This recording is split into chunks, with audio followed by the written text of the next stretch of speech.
aisance, je vous fais une vidéo rapidement pour vous montrer comment utiliser GIRP V2.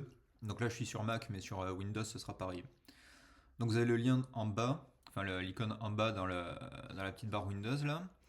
Et une fois que vous ouvrez le GIRP V2, pas besoin de se connecter, vous pouvez faire une connexion hors ligne directement. Et ensuite importer les rencontres avec le bouton en haut à gauche.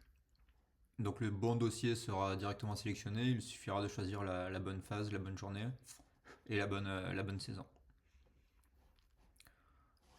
Les parties sont chargées, on va agrandir la fenêtre. Ici, si vous y voyez pas bien, vous pouvez aller dans Affichage et réduire l'affichage ou l'agrandir. Vous pouvez le faire plusieurs fois pour que ce soit plus grand ou plus petit. Et vous pouvez défiler, donc ici on voit 4 onglets, vous pouvez défiler dans les onglets avec les petites flèches qui sont à droite et à gauche. Donc disons que pour aujourd'hui, on va prendre la TTP12 contre RMSL TT6. Donc au début, vous remplissez le petit encart JA en cliquant une fois dessus. Si c'est votre numéro de licence, par moi c'est 3417 441 et ça auto-complète toutes les autres infos.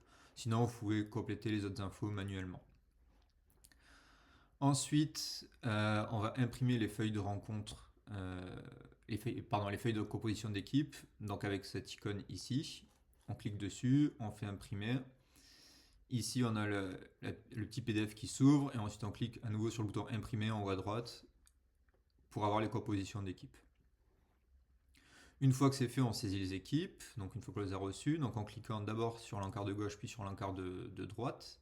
Donc l'encart de gauche, là vous avez un champ autocomplète qui vous permet de saisir soit le prénom d'un joueur, donc dans mon cas Valentin, ou par son numéro de licence, ou son prénom. Voilà, et vous faites ça pour chaque joueur. Si vous sélectionnez un joueur et qu'un champ est rouge, ça peut vouloir dire une erreur ou pas. Donc par exemple ici vous avez le type de licence loisir qui n'est pas compatible avec la compétition, donc ça indique un problème. Par contre, le fait que ce soit une femme, ce n'est pas un problème. Et pourtant, c'est en rouge. Donc c'est la façon dont c'est géré sur Speed derrière. Donc apparemment, ça doit être corrigé, mais ça l'est pas pour le moment. Une fois qu'on saisit les 4 joueurs, donc il va me falloir... je ne vais pas pouvoir valider... Si, je peux valider, voilà. Donc là, vous sélectionnez le capitaine avec le bouton C, en mettant le capitaine que vous voulez. Il est indiqué en bas dans le menu déroulant. Vous pouvez aussi utiliser le menu déroulant pour choisir un capitaine qui ne fait pas partie de l'équipe. Et ensuite, vous validez. Et l'équipe est complétée. Donc je vais compléter vite fait l'autre équipe avec n'importe quoi.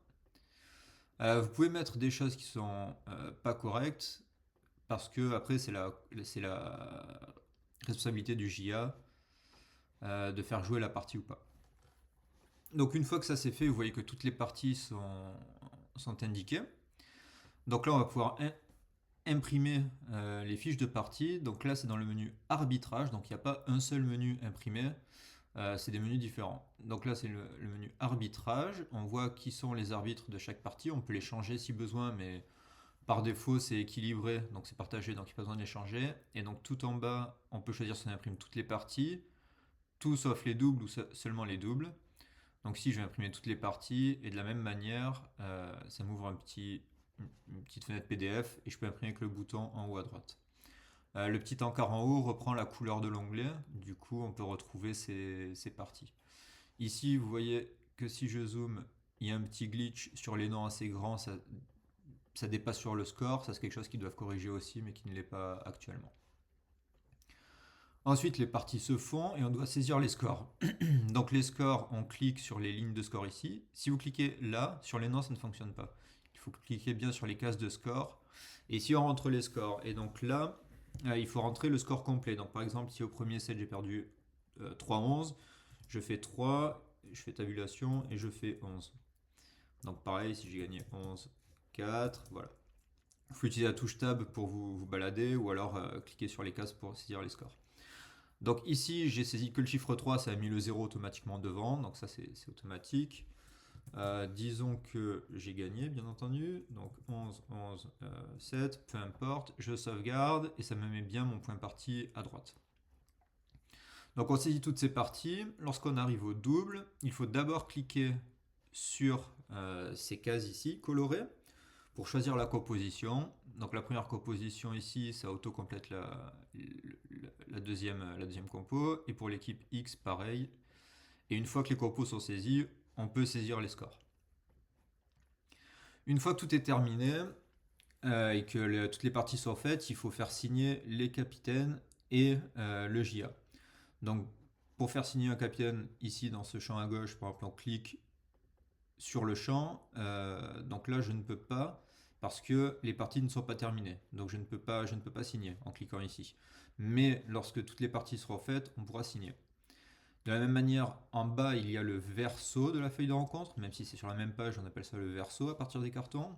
Donc là, on a carrément un bouton ajouter une signature, où ici, on peut signer, même si c'est pas terminé. Donc c'est deux fonctionnements différents, mais la finalité est la même, c'est pour faire signer. Là, vous voyez, je fais un truc et quand je clique en dehors, ça ferme la fenêtre. On peut le faire ça sur toutes les fenêtres, je pense. Oui, voilà. Oui, donc là, vous pouvez modifier la date et l'heure, lieu de rencontre, mais ça, c'est pas par défaut, c'est bon. Ce sera bien, je l'aurais bien paramétré avant la rencontre. Une fois que tout ça est terminé, que la feuille est bonne, vous pouvez l'imprimer à nouveau avec le bouton PDF, le même que tout à l'heure, sauf que là, on voit que c'est complété. Et ensuite, vous verrouillez la feuille avec ce petit cadenas. Donc là, je ne vais pas le faire parce que cette action, elle est irréversible. Il faut des droits particuliers pour déverrouiller la feuille, même si là, vous voyez le bouton, je ne pourrais pas la débloquer. Il faudra contacter, si vous faites par erreur, je crois quelqu'un de la ligue ou plus, je sais pas. Mais bon, vous la verrouillez une fois que vous êtes sûr que tout est bon, et ensuite vous la transmettez avec ce bouton qui pour moi est grisé puisque la feuille n'est pas verrouillée. En cliquant sur ce bouton pour transmettre la feuille, ça vous demandera le login et le mot de passe d'une personne habilitée à transmettre les feuilles. Donc aujourd'hui, on utilise le login et le mot de passe de Sébastien Génado. Vous savez où le trouver, malheureusement. Bientôt, j'ai bon espoir qu'on puisse changer ça et attribuer des droits à des personnes spécifiques comme au capitaine, etc.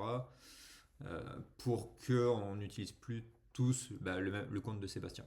Voilà, mais ça ce sera peut-être pour plus tard.